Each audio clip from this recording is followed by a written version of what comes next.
I have a feeling this is going to be a video that tells me what my demographic is. That's okay. That could be kind of fun to look at. Minx. That's right, folks. HBO Max is at it again. They are releasing these hits slowly, methodically, letting them build over time, and then suddenly you're like, oh, and a whole new show is out. Like, at the time of recording, I'm like, oh, I'm behind on like 5 shows on HBO Max. Weird. But Minx is here. Now, here's the premise for Minx, and if it sounds familiar, that's because it is.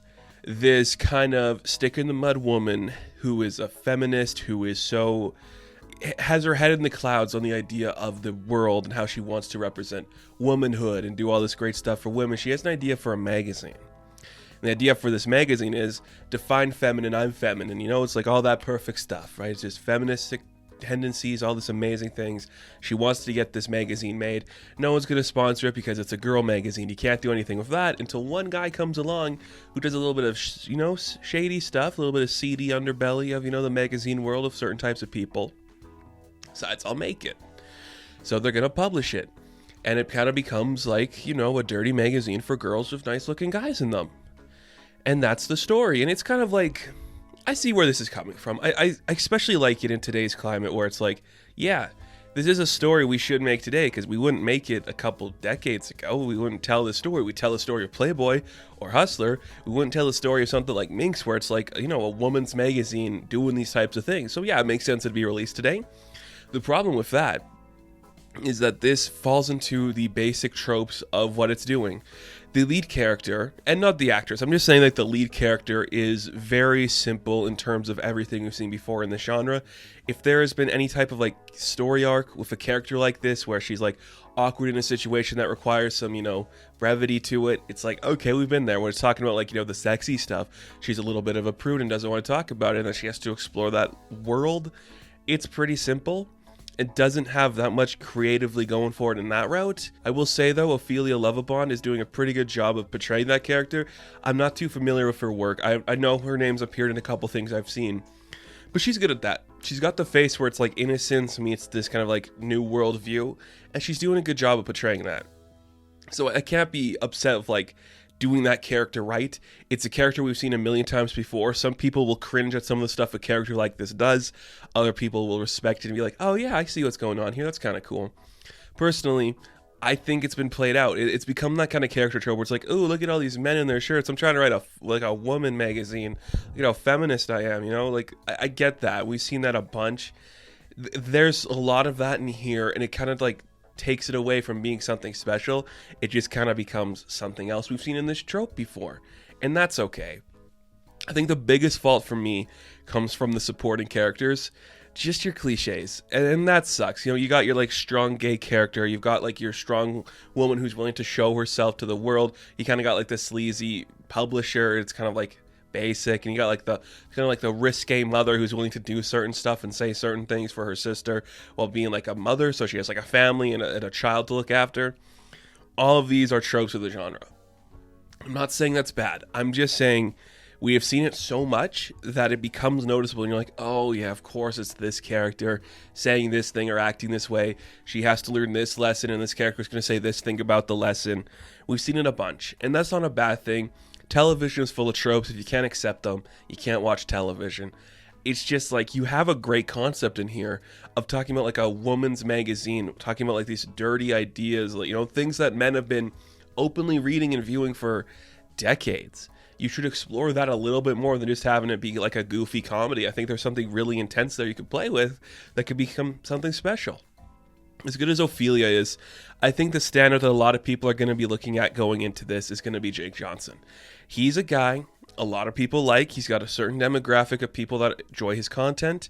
He's a certain type of guy. It's just perfect for him because it's playing cool but sleazy, and that I think is his wheelhouse, where it's kind of dirty and grungy but still professional. He's good at those roles. Is it interesting? Kind of. It's just a confident character doing confident stuff. And that could be kind of annoying sometimes, but I will say it does a pretty good job of what it's portraying. I can't complain for that. It's selling itself on the premise, and that's fine. He's doing exactly what Jake Johnson does, given a role like this.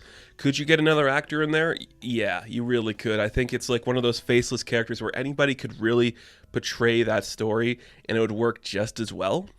But I don't hate it. I think it's doing fine. And that's the thing about this show. For everything where I'm like, oh, this is so easy. Or like, oh, I've seen this before. Oh, you have to like pretend this is creative. It is compelling.